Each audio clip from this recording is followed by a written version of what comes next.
We are here to run through our first round mock for the 2021 NFL Draft. Lou, how pumped are you for tonight? I'm not going to be sleeping for the next 3 days. Yeah, I think that's an understatement. I haven't been sleeping for the last 3 days, and I have neglected news and updates in my Twitter feed because it's giving me legitimate agita.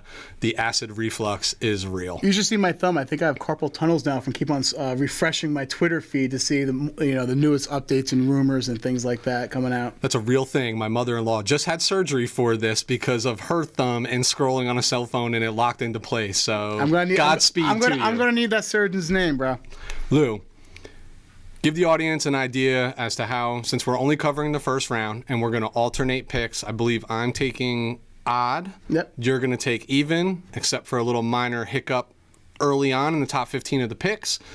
But tell us the mentality that we're aiming to take here. All right, it's a first round mock draft where we will be trying to guess what these NFL GMs are going to do. Not what we would do when it comes to, making the picks, but what we feel like the information we've tried to decipher, these last couple of days and weeks and what have you during this process, what we think they're going to do. So that's what always makes a mock draft successful, is you always try to look at a team's history when it comes to drafting and, what do they prioritize and what have you. So that is how we're going to be making our picks today. So I'm sure there's going to be some picks we'll tell what we would do, but that's not how it's going to go here. It's basically what the teams will do. Perfect. And I know we're going to have some differences on philosophy, and I definitely want to leave some area for some debate. But my goal here is to ensure that come Thursday evening, probably somewhere around midnight Eastern Standard Time, if we have a 40% success rate between this draft, I would consider that relatively successful, considering it's two minds versus a single mind interpreting the first round. That'd be extremely high, but yes. Come on. Got to set the bar high, and let's jump over it, baby. All right. Let's get into this. Who's on the clock? Jacksonville Jaguars are on the clock. I am not going to belabor any points here. I don't think this is any secret.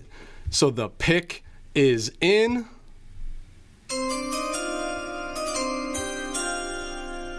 And the Jacksonville Jaguars are going to select Trevor Lawrence, quarterback, Clemson. This is the worst case secret of the whole draft process. This is why Urban Meyer came out of retirement. So, yes, that will be the pick for the first pick. Going on to the second pick of the draft, I've stated before during one of our earliest shows, I feel like the Jets are enamored by a certain quarterback prospect. I even threw out the words Aaron Rodgers-esque arm talent, not saying he was Aaron Rodgers, but I said this many, many, many months ago. With the second pick of the 2021 NFL Draft, the New York Jets will take Zach Wilson, quarterback out of BYU. No arguments here. Funny, though, with all this smoke surrounding the pick that's following it that we're going to get into here in just a moment, I wouldn't be surprised if there's some other names being tossed around, given the offensive philosophy that now resides in New York, and specifically Mike LaFleur being the offensive coordinator. Might be enamored by some other folks out there, but I do think this is a lock, but it wouldn't shock me if all of a sudden it wasn't, and you got a little stir crazy come draft and had to go with maybe an even sexier name. But to me, I think this is the pick all day. Yes. All right. So next up, with the third overall pick in the 2021 NFL Draft. This is where it gets interesting. This is where the draft starts. This is where the draft starts. 100%. The San Francisco 49ers are on the clock. We know they traded up from 12 to 3. We know from press conference after press conference that they're selecting a quarterback. Yesterday's press conference suggested they want to select a starting quarterback. I don't know if that means for after the 2021 season or if they're trying to find somebody that they can play in the 2021 season. But everything that I have heard, read, gut feelings, everything, and I hate to say this, but the pick is in.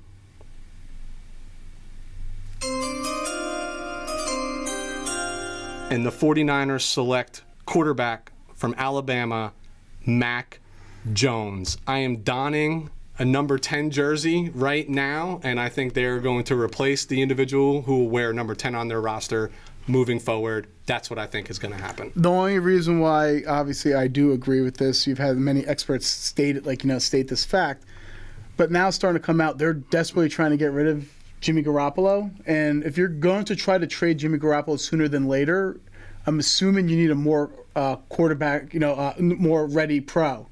And that's where Mac Jones comes. His style of play comes in. He's more ready when it comes to getting on the field at first. Can I interject my fandom here for just a moment? Go ahead. By no means do I want this to be the pick. That's like I said. This is where all signs point to. Mm-hmm.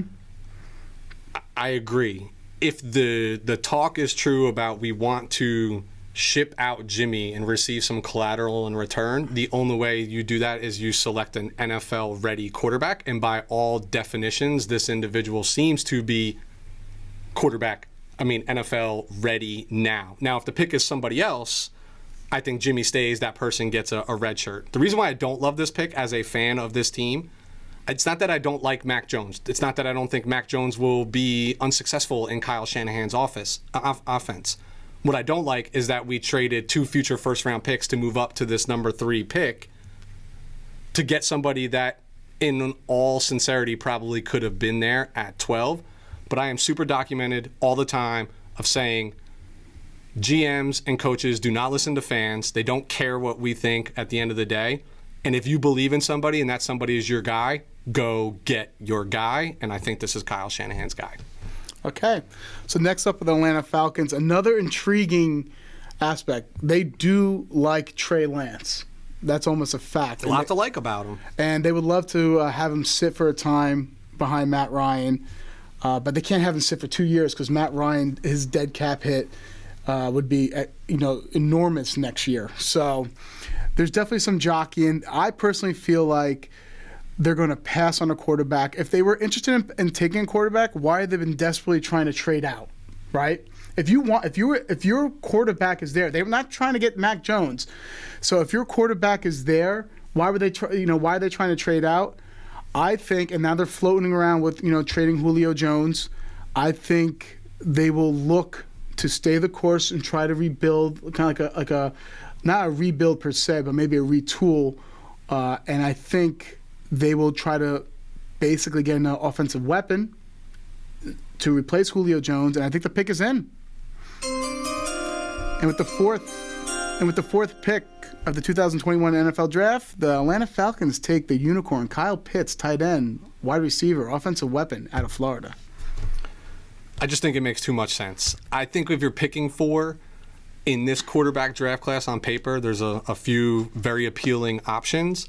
But I also think Matt Ryan still has good football in him. And if there's an opportunity to maximize it, if you're conjecturing on moving on from Julio, you got to find somebody that can somewhat adequately replace that production. I totally disagree with this pick. If you're picking 4 and there's a quarterback up there, you got to go for that quarterback. But, hey, this is what they will do, I think. All right. So next up at 5 overall is the Cincinnati Bengals. I think Cincinnati is in an ideal spot. They can go so many different ways. I think they could slide out of here for anybody that's looking to come up and grab one of these quarterbacks, get even more collateral. But we're not entertaining trades in this particular draft format, if you will. I know the sexy pick is probably to shore up the offensive line, protect Burrow, etc. But for me, this pick is obvious, and the pick is in.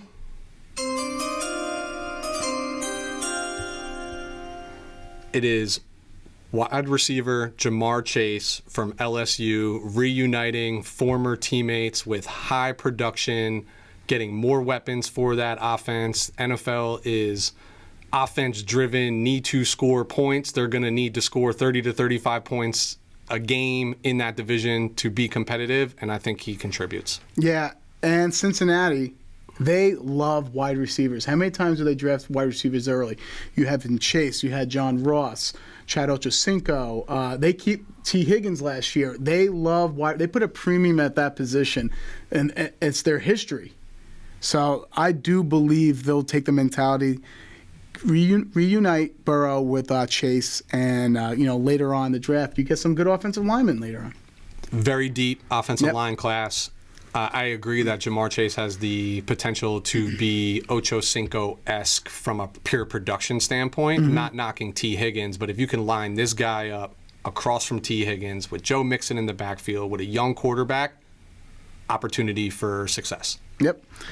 All right, so next is the Miami Dolphins with the 6th pick, and it's no secret once again that they're trying to make their offense more explosive, and they want to upgrade at the skills position, and specifically, the wideout position. Yes, they would have loved Pitts, they would have loved Chase, but there's 2 players here I'm jockeying back and forth.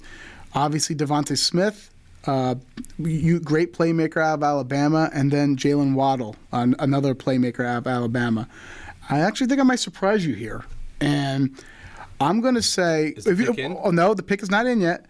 But looking at their numbers, when Waddle was on the field healthy, he was the man in Alabama as opposed to Smith. Smith was great too. Don't get me wrong. So I don't want to basically downplay what he did. But Waddle, for example, during the first couple of games when they were both on the field, he had 25 receptions, 557 yards, and 4 touchdowns. That equates to 21.1 average yards per catch. Versus Smith's production, 38 catches, more catches, less yards, 483 yards, same amount of touchdowns, 4, and he had a 15.9 average yards per catch. All that being said, they want to get more explosive. Waddle is the name that you keep on hearing compared to Tyreek Hill. So I actually think the pick is in. And they're going to pick Jalen Waddle, wide receiver at Alabama. I'm going to play a devil's advocate for just a moment. I actually do enjoy the pick, and I think highly of Jalen Waddle. But I think it's going to also be hard for them to ignore that Jalen Waddle missing a full season with an injury, or the majority of the season with an injury, and Devonta Smith coming off of a Heisman Trophy year performance. I don't think they're going to go wrong either way, but I too think if I'm making this pick, it's probably Jalen Waddle for me, which is surprising because so much conjecture about Devontae Smith going in the top 6 of this draft, and now there's potential that he might even slide out of the top 10. Time will tell. Let's see what these other teams are thinking. And by the way, I'm not sure if Miami's really picking at 6 and getting Waddle. They might try to slide down a couple picks and still obtain Waddle. I'm not even sure Atlanta's picking at 4, right? I mean, I think there's opportunities here. I think they're looking at Denver and be like, please come up. There's going to be quarterback FOMO, yeah, right? And who's gonna pull the trigger? Exactly. I think this 7 pick here is another prime example of that. I can't picture the Lions picking here, but go ahead. All right. So for me, I'm thinking, what do the Lions desperately need? And I can only draw a straight line back to a quarterback right now. We've talked about how Jared Goff is not the answer. He's serviceable. So if these other 2 individuals that are still on this board that have appeal to them, is this an opportunity to get somebody that I can redshirt? And the whole reason why I brought Jared Goff over here was to be a bridge, to be serviceable in the first place, and then figure out and beyond.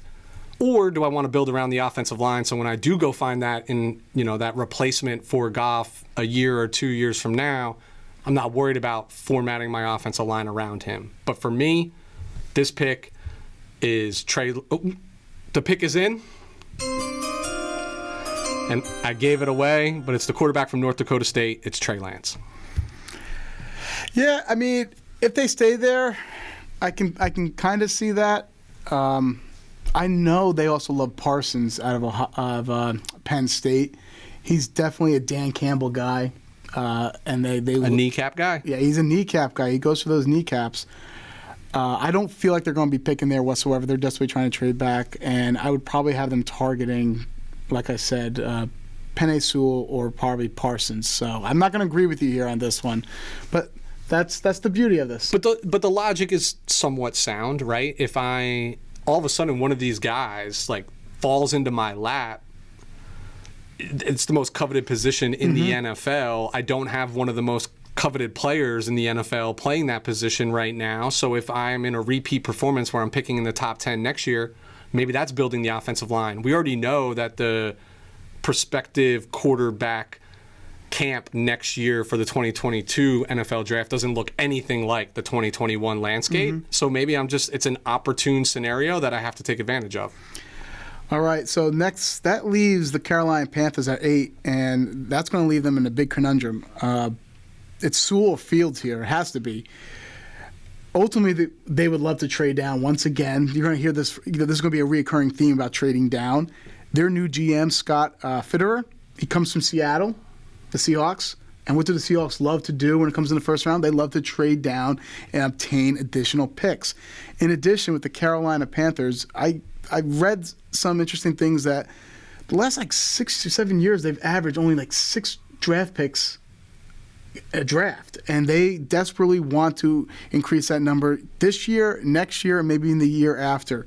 So they would love to trade down, but with this draft we're not doing any trades. So now it basically comes down to, are we taking Penei Sewell to fortify their left tackle needs, or Justin Fields? And the pick is in. Justin Fields, quarterback at Ohio State. They were going hard after Watson. I know they obtained Darnold, but guess what? They didn't pick up his fifth-year option yet. So I think they're trying to really improve that quarterback room. And can you have too many good quarterbacks, really? So I feel like it would be Justin Fields. And there you have it. 5 quarterbacks in the top 10 of overall. I think this leaves Denver between a rock and a hard place. I really think they were being optimistic that one of those two, whether it be Trey Lance, Justin Fields, would be available to them. I also think that, you're talking about trading back, I think New England is clamoring to jump up here into the top 10, so that's always going to be an opportunity. And I honestly don't know where that leaves Denver. I think if I'm sitting here and nobody wants to move and nobody wants to trade, the obvious thing for me to do here is I'm just going to fortify the offensive line and continue to protect whoever I put behind center. So for me, just looking at the board, this is obvious, and the pick is in. And it's going to be left tackle out of Oregon, Penei Sewell. Well, I hate to disagree again, but I don't think this would be where they go. They might go Rashawn Slater here because they would need more help on the interior line if they do go offensive line. That being said, I feel like the Denver Broncos will look, obviously, once again, to trade down, but if we're not doing any trades, look, I feel like they'd be enamored by getting another cornerback. They've done a great job of obtaining Fuller. He's only on a 1-year deal, so I would think for them to look at Surtain or Horn to provide some longevity in that back end of that defense. I can't argue that. What I will argue is that you can never have enough offensive line depth. And if Sewell is the crown jewel that everybody is making him out to be, why would I not go find a bona fide starter at the most important position on the offensive line to protect a young quarterback, whomever that might be, whether that's Drew Lock or if we're addressing that later in this draft, with some of those middle round guys that might beat him out in camp, I got to keep them upright. So, I think sometimes offensive linemen, it's not the sexiest pick, Lou, but ask any team that doesn't have an offensive line and how hard it is to be productive on the offensive side of the ball. They actually have a pretty good offensive line, though. Yep. That being said, the Dallas Cowboys, this one will be quick. I feel like in the draft room, in the war room, they have defense. That defense was atrocious last year. It gave up the second most points it ever gave up in franchise history. So they need to do a better job on defense. There's no edge rushers that really will move the needle for them. This is going to be simple. The pick is already in. With the 10th pick of the draft, the Dallas Cowboys select Patrick Surtain, the second cornerback out of Alabama.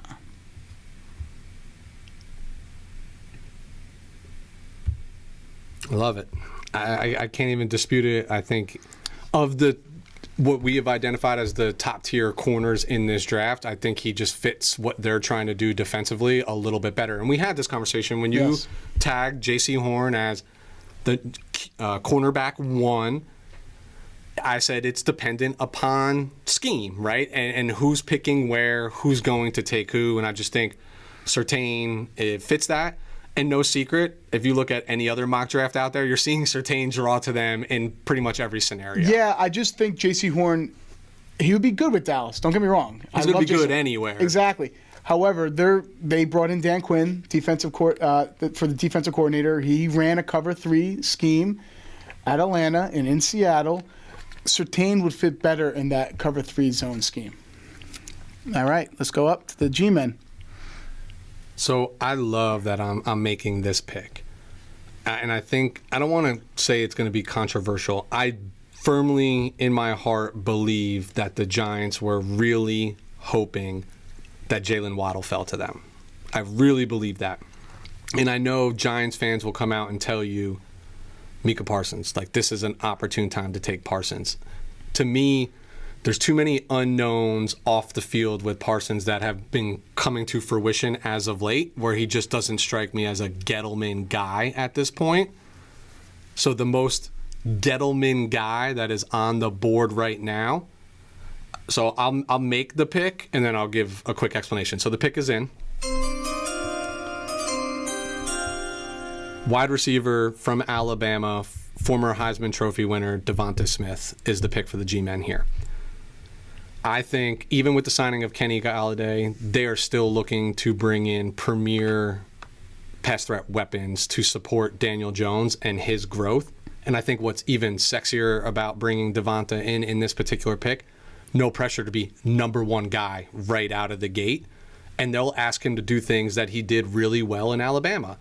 We'll put you in the slot. We'll run you all over the place. We'll find mismatches everywhere, and we'll get you open because we got the outside the number guy right now that we just brought in free agency. And Lou, you and I have been watching this game long enough to know that those big names that you bring in from the outside in free agency, more often than not, don't pan out, right? So here's how I'm hedging my bet, is I'm bringing in youth that I can groom to pair with my young quarterback as well. So to me, again, and I just think Devonta Smith has David Gettleman written all over him, even his pro day, showing up hurt to the pro day, driving all the way out, being there on the day that like he wasn't going. Just a lot of things about his character to like that screams a New York football giant football player. I'll tell you right now, I don't know if they even know where they're trying to go.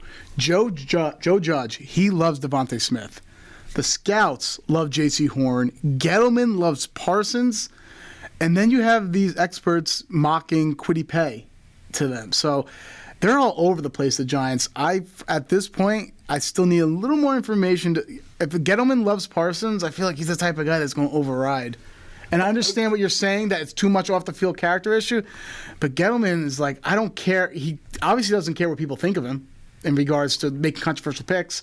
So it's going to be interesting. So listen, Devonta Smith makes 100% sense there. And the Eagles are probably ecstatic that they picked Devonta Smith because they have so many holes, and there's two guys that the Eagles are really looking at. Wait. I'm making this pick. Oh, You're going 13-14. So I just realized that as I was looking at it. Okay, go ahead.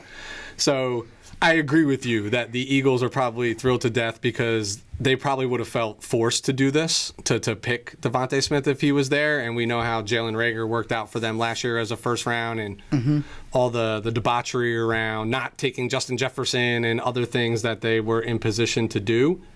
So if I am the Eagles, I think what I need to do here is get better on defense and get better on defense fast. But does that mean I'm shoring up the back end of my defense, or am I finding a chess piece that I can move all over the field right now, who I probably didn't expect was going to fall to me in the first place, who I thought might even go in the pick in front of me? And I think that's the pick I'm going to make. So the pick is in. And for the Philadelphia Eagles at 12 overall are going to select linebacker from Penn State, Micah Parsons. Interesting. So he stays in state. The Eagles never pick a linebacker in the first round, man. New regime. And you said holes, and I think even though this guy plays one position on a depth chart, he does a lot of things on the defensive side of the ball. Yeah, I would think they would go J.C. Horn there.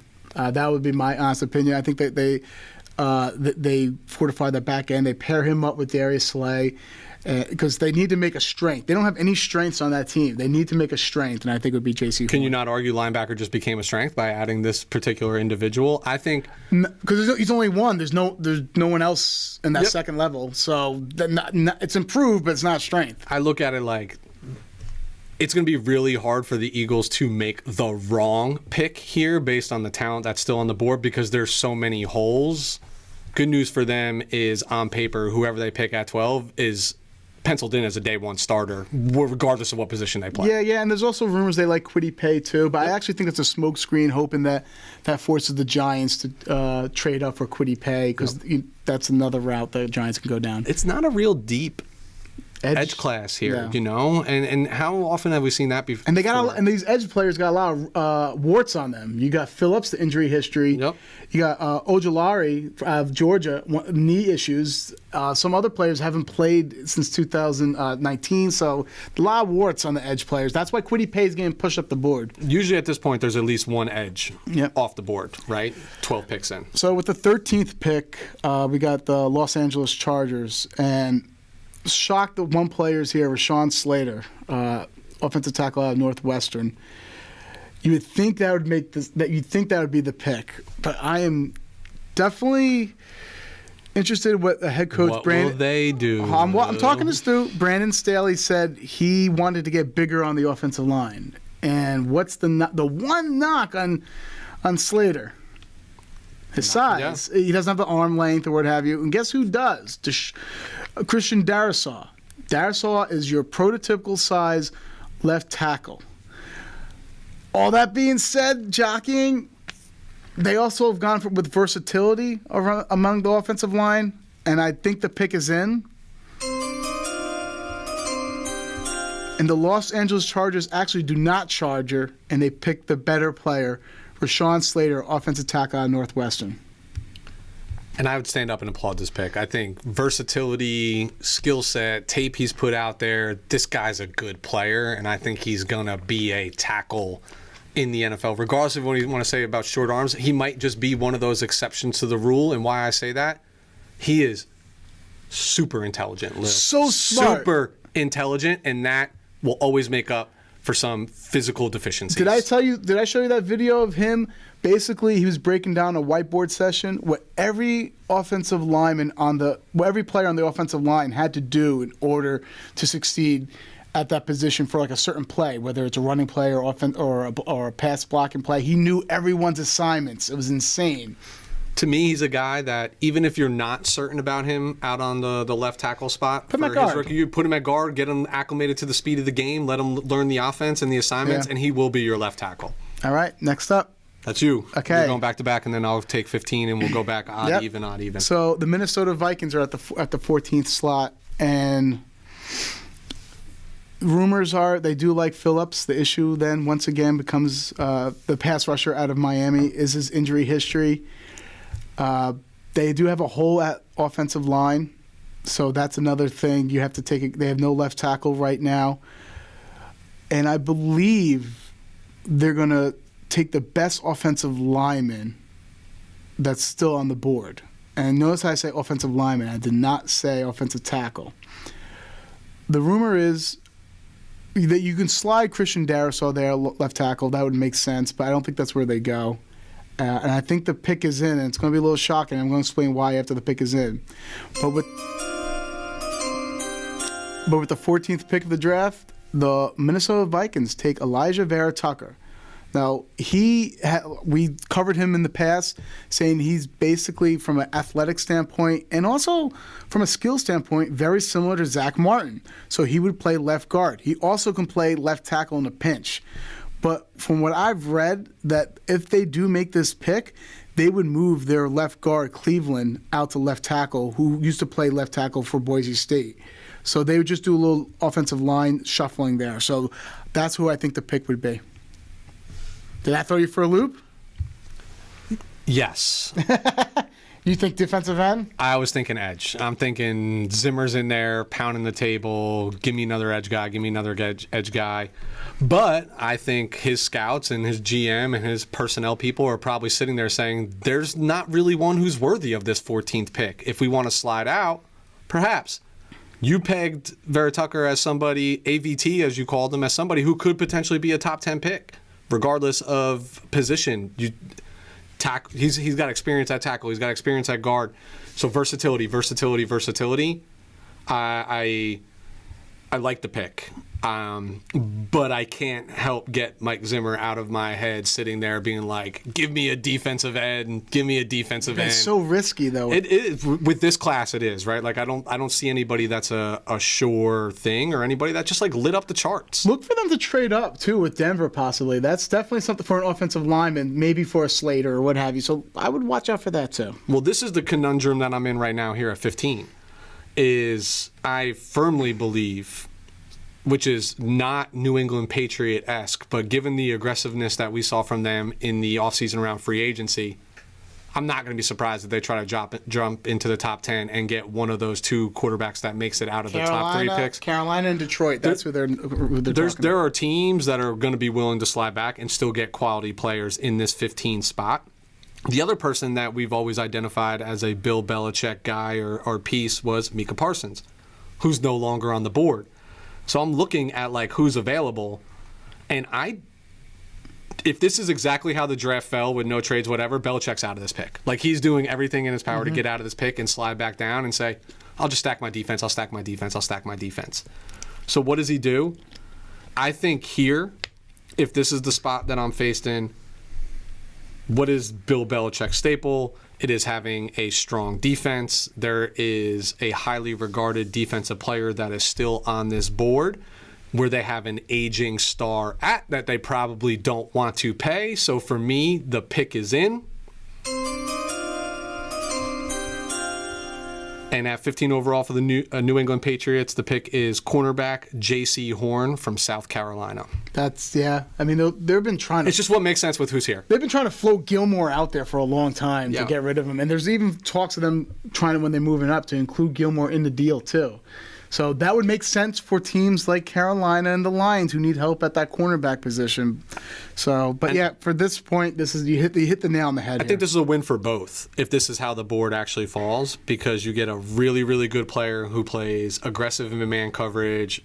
Belichick loves to play man coverage and put his D-backs out on the island, and he's had the luxury of doing such with a Stephon Gilmore, who was Defensive Player of the Year, but also a great environment for J.C. Horn to go to, a winning culture. So I feel like this is a win on both sides. Well, I'm going to tell you who's pissed. Every other team picking after? Well, and specifically the Arizona Cardinals are furious over this. The fact they have a couple of players they were interested in, Waddle was one and Horn is the other. So for him to go right before them really would probably piss them off. Now they could, because they do need a corner, because Patrick Peterson left to Minnesota. So they do need a cornerback. A couple of names being floated out there. Greg Newsome, a cornerback out of Northwestern. Also, depending on his medicals, how about Caleb Farley out of Virginia Tech? That medical that we saw today, that's scary. Yeah, that's I don't think one of those long-term lingering. Yeah. A super talented player, but I'm not shocked if he falls out of the first round in its entirety. So once again, I might make a pick that you're not gonna like, and you probably think it's crazy. But Arizona Cardinals love those chess pieces. They love those players. Look, the Isaiah Simmons last year, Budda Baker, the Honey Badger. Yep. They love players that play multiple positions to do multiple things. Am I wrong by saying that? I'd like to tell you are, but you're not. Yes, I know. I'm never wrong. All right. So You are. I'm kidding. I'll probably be wrong. This will not be the pick, but I'm going to shock you with the name here, and the pick is in. With the 16th pick, the Arizona Cardinals take Zaven Collins. Now, I know, I have Tulsa, linebacker, so you're probably saying, what? What's going on? First of all, he's great in coverage, but he's a big backer, too. He's like almost 270.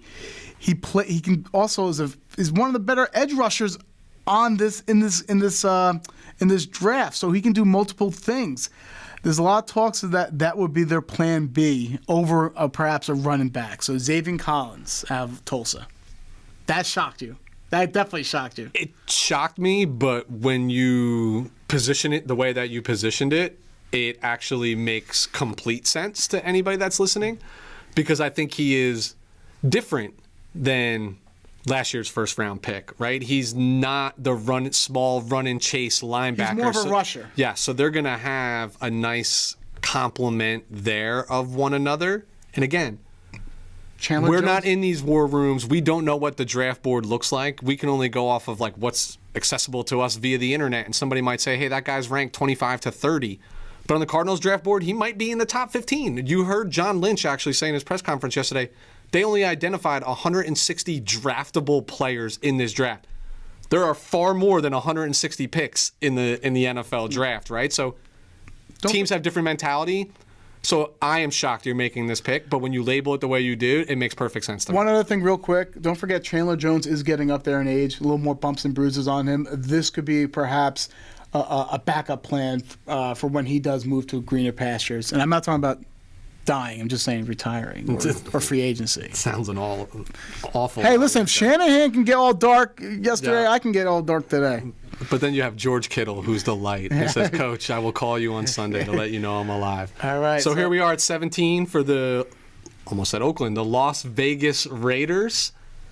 Again, not ideal spot, but also a team that just has plenty of holes that I think there's an opportunity to fill. And it's funny because a lot of direct lines have been drawn to this individual, and I think it is in an area of immediate need. And I hope he doesn't fall into the Mike Mayock, John Gruden, you picked who, where, and why. But for me, the pick is in. Linebacker out of Notre Dame, Jeremiah Owusu-Koramoah. I'm so happy you picked him because I did not want to say that. How did I do on that pronunciation, You did pretty by well. the way? You did pretty well. And yes, they are going to a 4-3 cover 3 scheme with Gus Bradley. I think you hit the nail on the head at the position.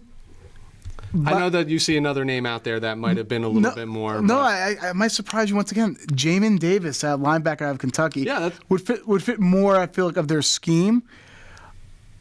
I'm not sure if Owusu or Koramoah, I think he might be more of a safety, so maybe I'd be interesting how they deploy him, but I think Jamin Davis would be the better fit. But yes, I do think they're looking at that defensive side of the ball. I just think he fits the attractive piece that like people like Deion Buchanan and other folks, Mark Barron, have played that hybrid safety linebacker who will come thump, can run around the field a little bit, and you got to love the fact that he comes from Notre Dame, right? So head on his shoulders. I think that's also something that like Mike Mayock and John Gruden covet. All right, so let's start picking up the pace here. I think we're actually doing pretty decently. Yeah, with the 18th pick, we got the Miami Dolphins up on the board. And they got a playmaker in Waddle with their first pick. And their second pick, I think Flores is like, can I get my guy? Can I get an edge rusher here? And I personally believe it's between one or two players. Kwity Paye, who's very versatile. He kind of reminds me of like a little Melvin Ingram-esque. You can play him on the outside. You can play over as a 3 technique. You can line him up everywhere. Or Jalen Phillips. Jalen Phillips, better player, more explosive, better production, bigger question mark. And that's where I think, once again, I do think Phillips is, because he didn't get checked in at the combine, that's really going to bite him. I still think he'll be a first-round pick. But the pick is in for the Miami Dolphins. And with the 18th pick, the Miami Dolphins take Kwity Paye, edge, linebacker, defensive end out of Michigan. I agree. I think, I know we did some mocks last week, and I had them taking Najee Harris here about adding some offensive weapons, but that was me acting as the general manager. Yeah, exactly. What you wanted to do. Today is you acting as, or what we think their general manager would actually do, and that was the pushback that I received is like, how are you not going edge here? And lo and behold, an edge fell to me at 36 anyway. So makes all sense. So here we are at 19 overall with the Washington football team.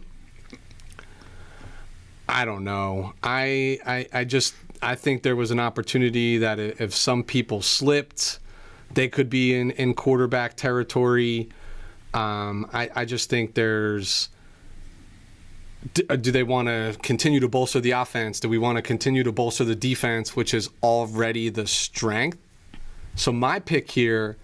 I mean, their pick here, to me, might shock you. Yeah, so the pick is in for me, and this is actually wide receiver from Minnesota, Rashad Bateman. Wow, that is a shock. I just think keep getting weapons for whoever your young quarterback post Fitzmagic is going to be. I love Rashad Bateman's tape, to be honest with you. I think this is where they're going to just look and say, who's the best player on my board? You know, and I think there's ample opportunity he'd be the best player on the board. Like, they're not going to go edge again. They're not going to go D lineman again. Maybe linebacker was an opportunity. Yes. Bolster the offensive line a little bit. But I'm looking for a little more. If I'm GM, I'm looking for a little bit more flash in the pan. Yeah, they have there's numerous names being floated out there. The linebacker at Notre Dame that you had the Raiders take, that's something that we're really high on. I think you might have forgotten about the offensive tackle out of Virginia Tech. I didn't forget about him. He's a local prospect. He's local there, Richmond, Virginia. It's a definitely area of need because they don't have a left tackle. I know they trade for Flowers, but Flowers is a guard. So it was between Bateman and Darisaw for me. Yeah, I think Darisaw would have been the pick for me. All right, you're up. Okay, at 20. The Chicago Bears. I don't know where you even start with this. What's the next best quarterback out there? Now, all kidding aside... Kellen Mond. All kidding aside, I think that offense has been anemic. And that's just putting it politely. They tagged and they brought back Allen Robinson, which they shouldn't have done. And they have no one else really outside of Allen Robinson. And when you look at their roster, right, they like players. Don't forget where Nagy came from. Where did he come from? Kansas City, right? Mm-hmm. They like players that are like almost gadgety and like at the skills position. Look at the players they have. Darnell Mooney, Riley Ridley, Anthony Miller. You notice the trend? They're small, they're quick. And I think they're still looking for that Tyreek Hill or that gadgety player to really do a lot for them. And I think this might, once again, you might think this is a reach for them. I already know where you're going. I don't know if you do. And with the 20th pick, the pick is in. The Chicago Bears take Elijah Moore, wide receiver out of Mississippi. Whoa. I told you, bro. I did not think you were going You thought I was going there. Tony, right? I thought you were either going... I think there's some issues with his knee. Yeah, Kadarius or even Marshall, from LSU. Possibly injury issues. Yeah. No, listen. I gushed about Elijah Moore last week. Yeah. I am a huge fan of his. Once again, this is not what I would do. This is what I think they will do. There's a history of them liking these type of players. And Lou, the majority of the listeners are going to say, Elijah Moore is 43 or 44 on the draft board. Again, keep in mind we are taking the general manager's thought process and their approach, and I assure you every NFL team's draft board looks different than one another's based on their offense, what they covet from an individual, past production, and holes they fill. So this is not a crazy pick, but it did come out of left field for me. All right. So 21, Indianapolis Colts. We can debate in a second, but I'll just tell you the pick is in based on who's on the board. And with that 21st overall pick, the Indianapolis Colts are going to select Christian Darrisaw, offensive tackle, Virginia Tech. Shocked that he's still here. I think there are teams that were probably faltering, but you got Costanza retiring, and they missed out in the Trent Williams sweepstakes. Can't stand you. Yeah. But this would be, if they would be up in arms, they'd be so happy to get Christian Darrisaw. It would make it a little tougher if the information that came out of Georgia with Azeez Ojulari, because they really are high in him too, but apparently he has some knee issues, so that it would make it a little harder to make that decision. But yeah, get Carson Wentz, the blindside protector, and Christian Darrisaw. For me, this was between left tackle and D end, and to me, left tackle is the need. I need somebody to pair alongside of Quentin Nelson and to keep Carson Wentz upright. Yeah.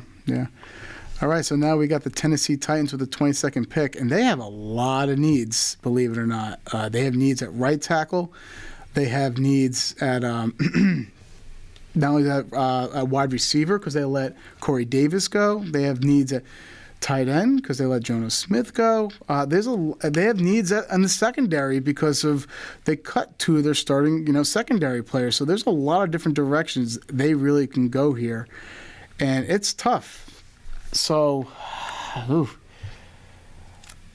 gets hairy. It does. Would this be a spot where Caleb Farley, perhaps, the fall stops? I don't think so, to be honest with you. Do they go back to the well and try to get that right tackle? Because they have absolutely no right tackle help on that team. Kendall Lamb is their starting tackle, and I think they kind of go back to that well. Because you can get another receivers, later on in the draft, and I think the pick is in.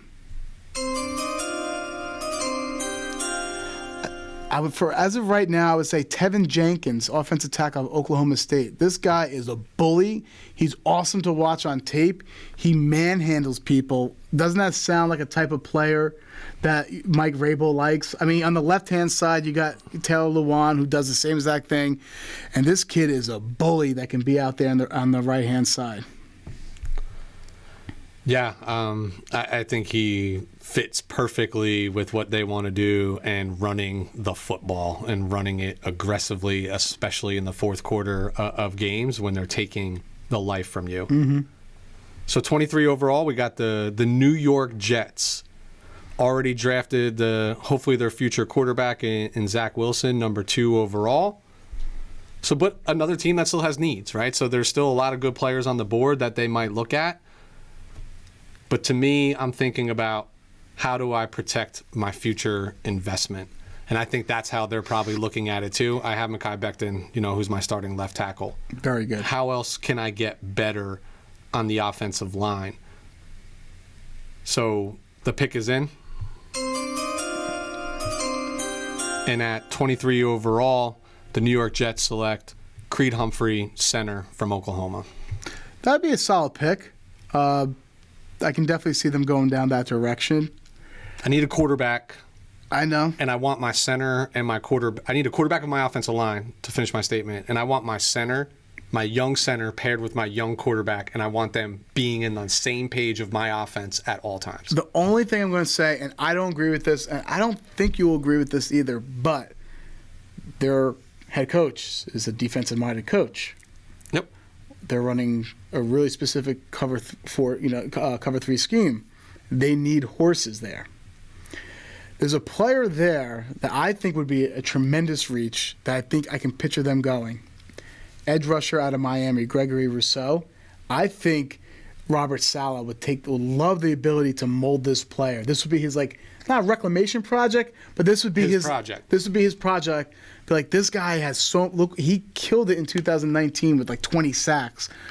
I have Lawson on one side. This will be my bigger defensive end on the other side. I could picture it being something like that, but I can't fault the other pick. Creed Humphrey definitely makes sense. I look at Robert Saleh and I say this is a guy who gets a lot from his players. So I think just by having him there, he's automatically bolstering the skill set of his defense, and they've invested in the defense. But I also went out and invested in someone like Corey Davis.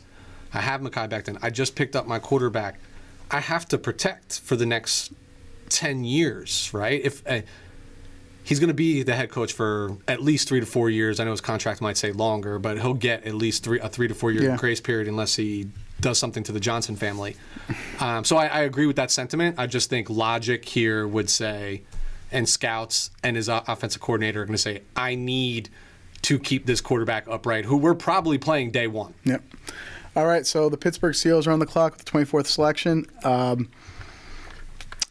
They're a desperate franchise now. They have a lot of holes. They're coming off a big year, but I do see their stock. I'm a little bearish on the Pittsburgh Steelers, so I feel like they're extremely desperate. They're like that guy looking for that girl at last call. Anyone, please just come home with me.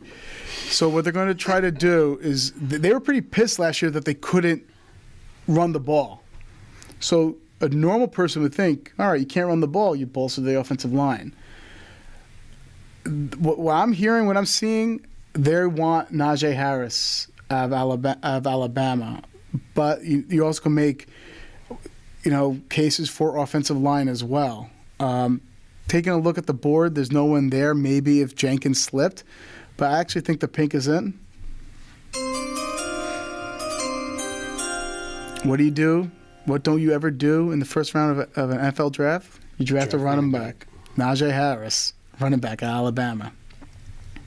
I'm going to pound the table for Najee as a good pick. I just think he is not. He's just a little different to me. The way he carries himself, the way he runs the ball, I think that fits the mold of what the Pittsburgh Steelers want to do. Yeah, but their offensive line has been bad. I know. But so who's going to be blocking for him? You're going to make that argument for anybody, so I'm going to want somebody who absorbs a few hits along the way. Yeah, well, you're getting hit 2 to 3 yards down, in the backfield. So, 25th overall, we got the Jacksonville Jaguars. This one's hard. This is very hard.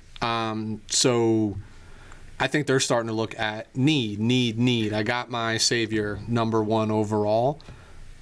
I'm going to tie this back to the defense. When was Jacksonville... The last time they were super competitive, they had one of the top defenses in the NFL. Mm-hmm. And I think they need to start rebuilding that to make your argument from the defensive front moving backwards. Mm-hmm.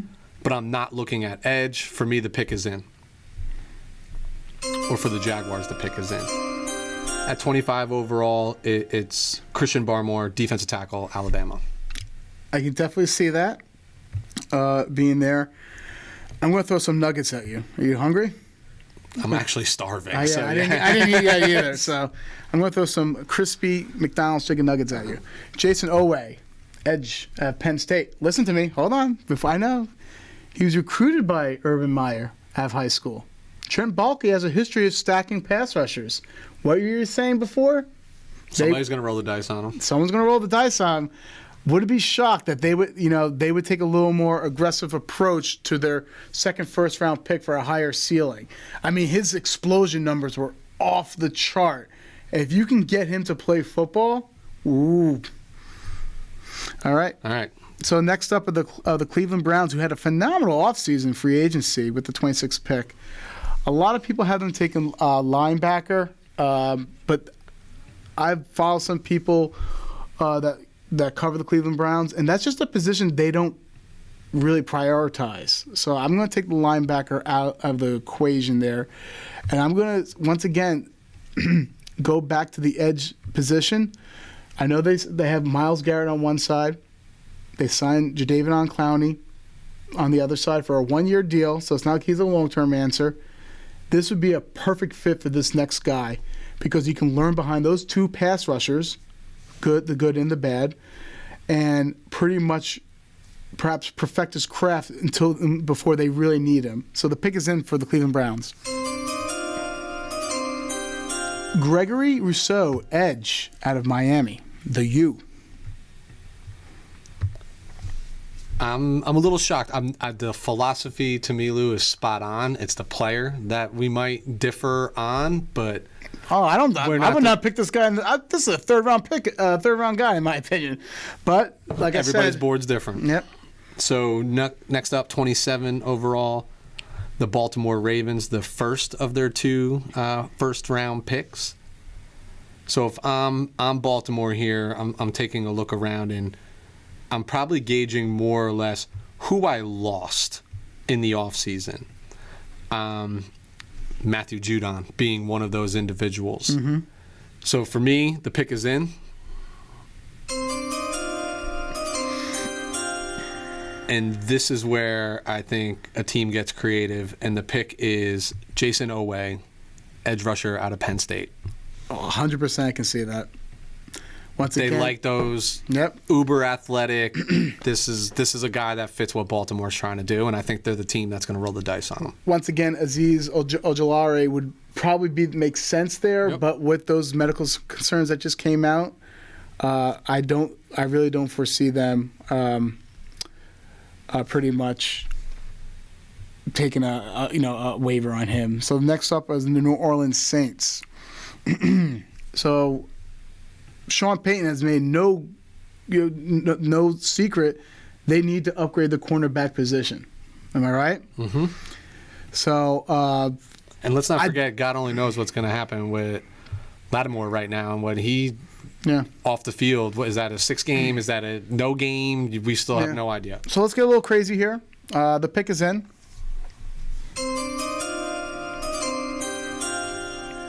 If he's healthy, my favorite saying, if he's healthy, the New Orleans Saints take Caleb Farley out of Virginia Tech. Yeah. If he's healthy, him and Lattimore, damn. If he's here on the board and he falls this far, I don't see the New Orleans Saints passing on him in a extremely pass-happy division, right? I just think this goes to my argument is our defensive backs more valuable than pass rushers, and I think they're going to say that we have some pass rushers. Let's bolster that. Let's finish the equation, if you will. Stop poking the bear. Go ahead. All right, so let's stop poking the bear. So at 29 overall, the Green Bay Packers. What will the Green Bay Packers do? They're not going to take another quarterback, are they? I wouldn't be surprised to see them try to even slide out of this for somebody who wants to come back in for like Ojulari or somebody who's remaining on the board. Phillips, we forgot about Phillips. Yep, Jalen Phillips sitting here. So there's a couple different ways they can go. I think in their ideal world, they're looking to pick somebody. I think a weapon, right? But Bateman's gone. Are they reaching, for some of these other players that are out there? So to me, I think they're going to try to get better on the offensive line. Okay. And the pick is in.